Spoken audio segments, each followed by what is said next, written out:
Hello everyone, ਅੱਜ ਇਸ video 'ਚ ਅਸੀਂ ਗੱਲ ਕਰਾਂਗੇ ਪੰਜਾਬ ਸਟੇਟ ਕੋਆਪਰੇਟਿਵ ਬੈਂਕ ਦੀ ਜੋ ਨਵੀਂ ਰਿਕਰੂਟਮੈਂਟ ਆਈ ਹੈ 2021 ਦੀ। ਲਾਸਟ ਡੇਟ ਹੈ ਅਪਲਾਈ ਕਰਨੇ ਦੀ 20th ਮਈ 2021। ਟੋਟਲ ਪੋਸਟ ਨੇ 856। ठीक है जी। इस वीडियो में असीं गल करांगे की रहेगी eligibility, exam pattern, syllabus, age या तुसीं किहड़ियां बुक्स स्टडी कर सकते हो इस पर्टिकुलर एग्जाम लई। नैक्सट किहड़ी पोस्ट की रिक्रूटमेंट ओपन हुई है। सीनियर मैनेजर ने 40, मैनेजर ने 60, इंफॉर्मेशन टैक्नोलॉजी ऑफिसर ने 7, clerk cum data entry operator 739। So main जो थोड़ी रिक्रूटमेंट है जो जिहदे विच हर बच्चा एलिजिबल होएगा वो यही है। एंड स्टैनोटाइपिस्ट ने 10। ठीक है जी। तो असी टर्न बाय टर्न इहदी गल करांगे किहड़ी रिक्रूटमेंट की एलिजिबिलिटी है, उहदे अकॉर्डिंगली तुसीं देख सकते हो तुसीं किहड़ी कैटेगरी च एलिजिबल हो। लास्ट डेट है 20th मई 2021। 12 बजे तक तुसीं भर सकते हो पेपर नूं और ये वैबसाइट ते जाके। ठीक है जी।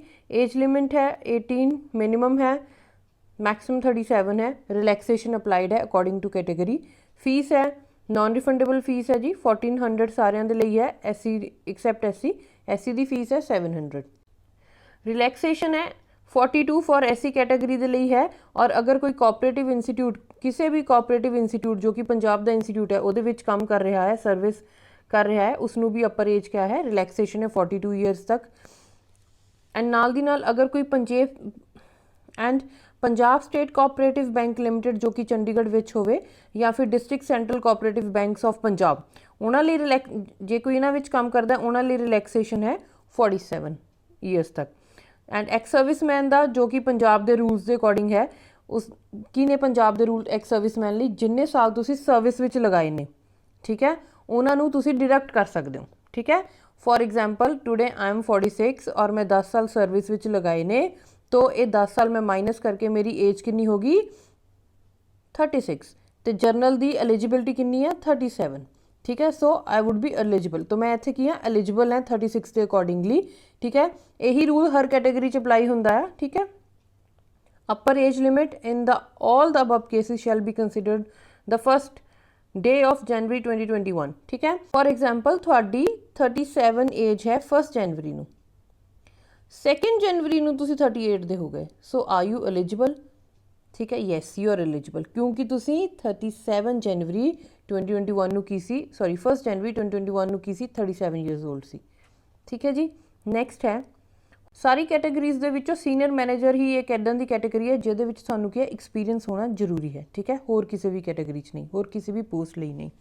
तो सीनियर मैनेजर दी कितनियां पोस्टां ने 40 ने। ਇਹਦੇ ਵਿੱਚ ਤੁਹਾਡੀ ਕੁਆਲੀਫਿਕੇਸ਼ਨ ਕੀ ਹੋਣੀ ਚਾਹੀਦੀ ਹੈ post graduate with 50% mark of any recognised university. ਤੁਸੀਂ ਪੋਸਟ ਗ੍ਰੈਜੂਏਟ ਹੋਣੇ ਚਾਹੀਦੇ ਹੋ 50%, ਜਿਹਨੂੰ ਤੁਸੀਂ ਮਾਸਟਰ ਡਿਗਰੀ ਕਹਿੰਦੇ ਹੋ, ਜਾਂ ਤੁਸੀਂ MFC ਜਾਂ MBA ਕੀਤੀ ਹੋਣੀ ਚਾਹੀਦੀ ਹੈ 50% ਮਾਰਕਸ ਦੇ ਨਾਲ ਫਰੋਮ ਰਿਕੋਗਨਾਈਜ਼ਡ ਯੂਨੀਵਰਸਿਟੀ। ਦਾ ਮਤਲਬ ਹੁੰਦਾ UGC ਦੁਆਰਾ ਰਿਕੋਗਨਾਈਜ਼ਡ ਯੂਨੀਵਰਸਿਟੀ। ਜਾਂ ਤੁਸੀਂ ਚਾਰਟਰਡ ਅਕਾਊਂਟੈਂਟ ਹੋ, ਜਾਂ ਤੁਸੀਂ ਗ੍ਰੈਜੂਏਟ ਕੀਤੀ ਹੋਵੇ 55% marks from any recognised university, ਜਾਂ ਤੁਸੀਂ होर की है और ग्रैजुएट विद 50% मार्क्स।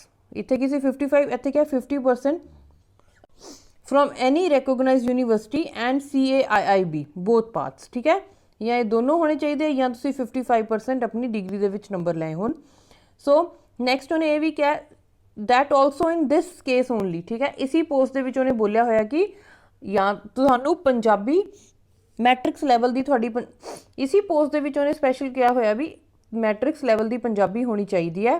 पर इन केस अगर तुसी नहीं कीती तो थानू ज्वाइनिंग तो बाद चों 2 साल मिलणगे। ठीक है। तुसी की कर सकते हो अपना पंजाबी का पेपर 2 सालों के विच भी तुसी अपना पंजाबी का पेपर 10th लैवल का क्लीयर करके उन्होंने देना है। उन्होंने एसेंशियल एक्सपीरियंस उन्होंने की मंगया है candidate must have been recruited directly as a scale 1 officer, probationary officer, management trainee और इक्वलेंट। ठीक है जी। तो पहला उन्होंने की हुई होवे डायरैक्ट रिक्रूटमेंट हुई होवे स्केल 1 ऑफिसर दी। ठीक है। जिवें कि कहंदे PO हुंदे ने या मैनेजमेंट ट्रेनी हुंदे या उहदे इक्वलेंट और एंड शुड पोसैस मिनिमम 5 और उहदे कोल किन्ने साल दा एक्सपीरियंस होना चाहिए 5 ईयर एक्सपीरियंस होना चाहिए एज अ स्केल 1 ऑफिसर। ठीक है जी। That too in a public sector. ये नहीं किसी प्राइवेट कंपनी का तुसीं बना के देता जी इत्थे, या प्राइवेट बैंक का बना के देता, या प्राइवेट कंपनी तो कि we are equivalent to manager. ठीक है जी। और या फिर 5 साल 5 year experience as a assistant manager and manager in Punjab state cooperative bank और any central cooperative bank in the state of Punjab, ठीक है। और 5 year experience as grade A officer in NABARD या RBI ਦੇ ਵਿੱਚ ਤੁਹਾਡੇ ਕੋਲ एक्सपीरियंस होना चाहिए। नैक्सट पोस्ट है मैनेजर की पोस्ट है, 60 पोस्ट ने। ये भी की है क्वालिफिकेशन क्या है, पोस्ट ग्रैजुएट होने चाहिए तुसी 50% मार्क्स के नाल। Recognise university I have told you कि यदा मतलब ये है कि थोड़ी जी यूनीवर्सिटी है UGC द्वारा की होनी चाहिए, रैकोगनाइज होनी चाहिए या MFC MBA 50% नाल होनी चाहिए, या तुसी चार्टर्ड अकाउंटेंट होने चाहिए हो, या तुसी 55% अपनी ग्रैजुएशन चो मार्क्स ले होन, या फिर थोड़े 50% ग्रैजुएशन चो मार्क्स होन एंड CAIIB बोथ होना चाहिए थोड़े को, ठीक है। हुण देखो ये उन्होंने कंपलसरी किया है कि तुसी पंजाबी 10th दे विच क्लीयर की होनी चाहिए है, ठीक है जी। थोड़ी पंजाबी की होनी चाहिए है, 10th विच क्लीयर होनी चाहिए है, ठीक है जी। नैक्सट है इनफॉर्मेशन टैक्नोलॉजी ऑफिसर दी 7 पोस्ट ने, ठीक है। ये उन्होंने की क्वालिफिकेशन मंगी है, 50% marks and equivalent grade in MC and MSc, ठीक है। MSc क्या होनी चाहिए, इनफॉर्मेशन टेक्नोलॉजी, या MCA होवो या MSc इनफॉर्मेशन टेक्नोलॉजी होवो, या 55% marks equivalent grade in BE BTech and BSc engineering degree, ठीक है। That too also from the recognised university. और किहड़े स्ट्रीम होनी चाहिए, computer science, information technology, electronics and communication engineering, ठीक है। परसेंटेज का तुसीं ध्यान रखना है। एंड तो इत्थे भी सेम उन्होंने ये कहा भी तुसीं 10th विच की होनी चाहिए है, पंजाबी पास की होनी चाहिए है। नैक्सट है सो जिहड़ियां सब तो ज़्यादा पोस्टां जिहदे विच हर कोई एलिजिबल हुंदा 739। So graduation 2nd division in any stream, मतलब मिनिमम थोड़े को की रिक्वायरमेंट होनी चाहिए है, थोड़ी 2nd डिवीजन होनी चाहिए है, ठीक है जी।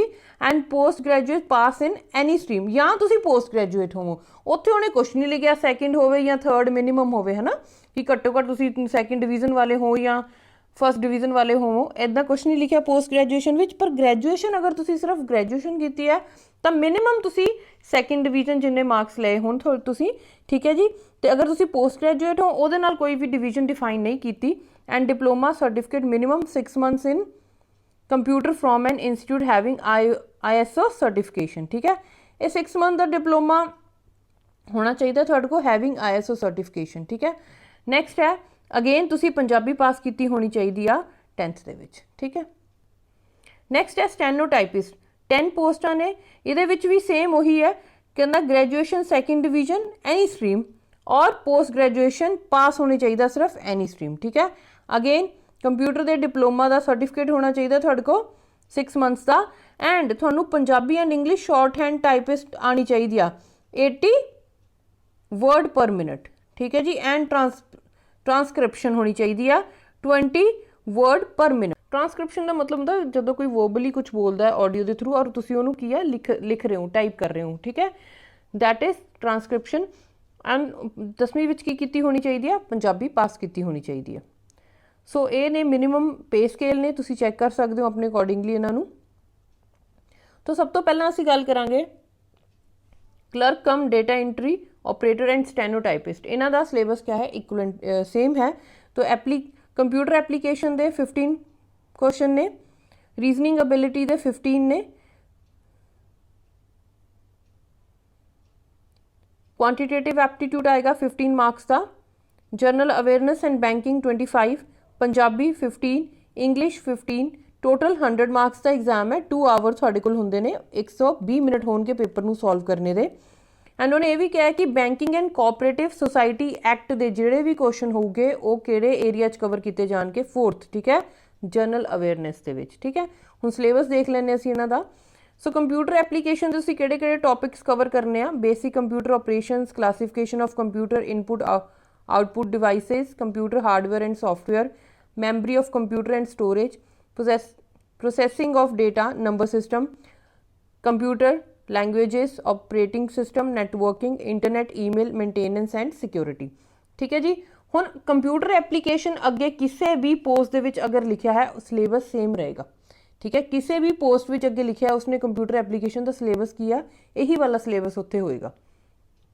सेम रीजनिंग का सिलेबस भी हर पोस्ट विच सेम है, यही वाला सिलेबस है। जिमें कि verbal and non verbal reasoning है, वर्बल दे विच number system, alphabet series, test of direction, direction sense, direction जिन्होंने असीं कह दिंदे आ, coding decoding, number, ranking, arithmetical reasoning, problem in age calculation, blood relation, analogy, decision making and etcetera, सारा ही पाता। ठीक है जी। नैक्सट क्या है नॉन वर्बल दे विच mirror images, cubes, grouping, identical figures and embedded figures. ठीक है जी। इहदे लई तुसीं RS अग्रवाल की बुक तो रीजनिंग नूं कंप्लीट कर सकते हो, क्योंकि RS अग्रवाल ये जिहड़ी बुक है ये पंजाब के सारे पेपरां 'च आपां फॉलो करते हैं। ठीक है जी। नैक्सट है क्वांटिटेटिव एप्टीट्यूड, इहदे विच क्या है number system, LCM SCF, simplification, decimal fraction, ratio and proportion, unitary method, percentage, time and distance, time and work, profit and loss, average, simple and compound interest, mensuration, simple and compound interest है जी। ठीक है, अलग नहीं है, इकट्ठा है। Mensuration 2D and 3D, algebra, data interpretation. ठीक है, ये भी तुसी RS अग्रवाल नूं फॉलो कर सकते हो। ये थोड़ा कंप्लीट सिलेबस है, यही हर पोस्ट विच सेम सिलेबस रहेगा।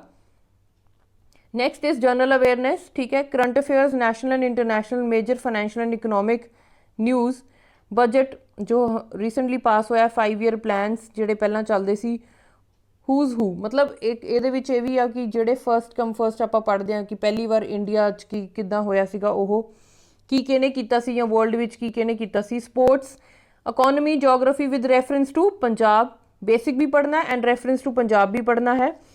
Awards and honours, science, inventions and discoveries, abbreviations, history and culture with special reference to Punjab, international and national organisations. ठीक है, ये बेसिकली असी ज़्यादा एरिया पंजाब का पढ़ना है। बेसिक तो तुसीं पढ़ना ही पढ़ना है, बेसिक चीज़ों का पढ़ना है, पर जोग्राफी एंड इकोनॉमी नूं रेफरेंस देती पंजाब के अकॉर्डिंगली पढ़ो।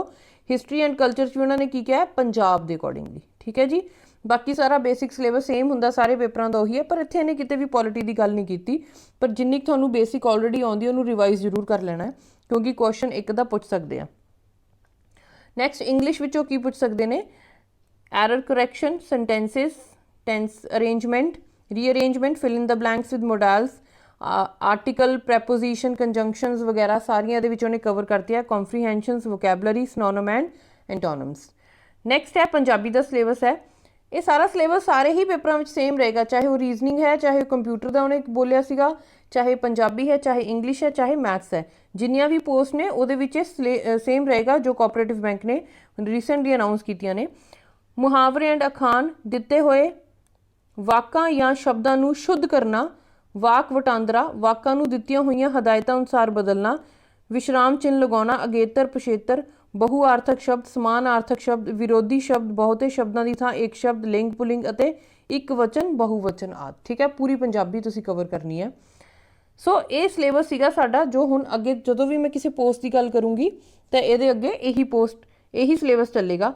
फॉर एग्जाम्पल मैनेजर की पोस्ट की गल कर रहे हैं, जो मैं रीसेंटली तुहानूं पिछे दस्सिया है जी, कंप्यूटर एप्लीकेशन सेम सिलेबस है, reasoning, quantitative aptitude, general awareness and bank दो। ठीक है जी, पंजाबी एंड इंग्लिश। ठीक है, सो इन्हें क्या आया, questions regarding banks and cooperative societies act will be journal in nature. ठीक है, next again information technology officer है, ये एको ही चीज़ डिफरेंस है जी, ये इन्हों के सिलेबस के इन्होंने इंफॉर्मेशन टैक्नोलॉजी लिखता एंड कंप्यूटर एप्लीकेशन, वो 45 नंबर का होगा सब्जैक्ट है उन्होंने। बाकी reasoning, maths, general awareness and banking, मतलब बैंकिंग जो एक्ट उक्ट का सेम ही रहते हैं। ठीक है, ठीक है जी, वो तुसी बेसिक पढ़ो, उन्होंने बहुत डैप्थ के नाल ना पढ़ो। ठीक है, पंजाबी एंड इंग्लिश। ठीक है जी। नैक्सट है, हुण देखो इत्थे इन्होंने स्पैशल कंप्यूटर नॉलेज की जी असी 45 नंबर्स की गल की है, वो उन्होंने आ चीज़ां कीतियां ने, पर तुसी बेसिक कंप्यूटर भी तैयार करना है। ओके, डेटाबेस मैनेजमेंट तो उन्हें क्या ये जी डिस्ट्रीब्यूशन इन्होंने की है, ये नोटिफिकेशन भी इदा ही सीगा। ठीक है, आई थिंक उन्होंने तो कुछ मिसटेक हुई है। ठीक है, मे बी वो आने वाले टाइम ठीक कर दें, बट तुम ये सारा सिलेबस कवर करो। ये जरूरी नहीं है जी उन्होंने लिखता कि 14 क्वेश्चन एचओ पाओगे तो 14 एचओ ही आऊगे, 10 भी हो सकते हैं, 5 एचओ भी हो सकते हैं। ठीक है, 3 एचओ भी हो सकते हैं। सो ये थोड़ा सिलेबस है, database management, networking, web technology, programming concept, network security, basic hardware, internet technologies and other emerging technologies. Next post है सीनियर मैनेजर की, जो मैं ऑलरेडी दसिया कि स्पैशली उन्होंने लिए ही है जो ऑलरेडी एक्सपीरियंस ने। ठीक है, ਇਹਦੇ ਵਿੱਚ क्या है 40 नंबर ਦੀ ਬੈਂਕਿੰਗ ਹੈ। Computer application syllabus is same again, reasoning the syllabus again same ਹੈ, ਮੈਥਸ ਦਾ ਵੀ, ਜਨਰਲ ਅਵੇਅਰਨੈਸ ਦਾ ਵੀ, ਇੰਗਲਿਸ਼ ਦਾ ਵੀ।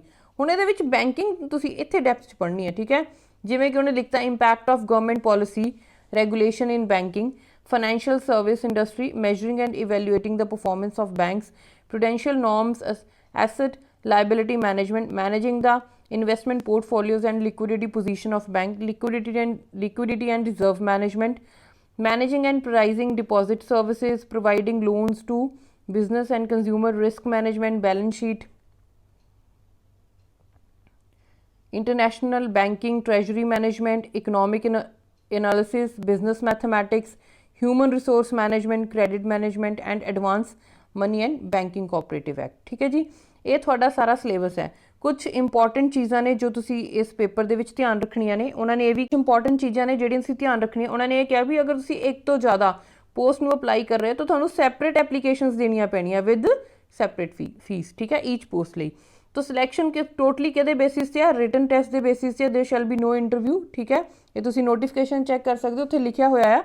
तो पंजाबी और इंग्लिश की शॉर्ट हैंड स्किल टेस्ट होएगा for the post of stenotypist के लिए, ठीक है, in addition to the written test, ठीक है। स्टैनोटाइपिस्ट के की होएगा तुहाडा पंजाबी और इंग्लिश के शॉर्ट हैंड का स्किल टेस्ट होएगा, जो कि सिर्फ क्या है क्वालीफाइंग टेस्ट है। तुसी क्वालीफाई करना है जिस अकॉर्डिंगली इन्होंने तुहानूं ऑलरेडी दस चुके ने। वो ड्यूरेशन पेपर की क्या होएगी 120 मिनट्स ने, 2 आवर्स ने। There will be plenty of for wrong answers, ठीक है। माइनस मार्किंग है, नैगेटिव मार्किंग है। एक क्वेश्चन के पीछे थोड़े किन्ने मार्क्स कट्टे जाएंगे 0.25, ठीक है जी। OMR आंसर शीट, ठीक है। Be allowed to appear in the examination without e admit card and identity proof in original. तुसी अपने ये किया e admit card and identity cards किया अपने नाल ओरिजिनल लैके जाने ने, ठीक है जी। So thanks for watching this video. अगर ये वीडियो थोड़े लिए हैल्पफुल है और थोड़ा अच्छी लगी है तो इनू चैनल में सबसक्राइब करो और इनू मैक्सिमम शेयर करो ताकि होर बच्चों तक ये इन्फॉर्मेशन जाए। इस पेपर के एग्जाम के रिलेटेड असी डेफिनेटली वीडियोज़ अपलोड करांगे, तो जो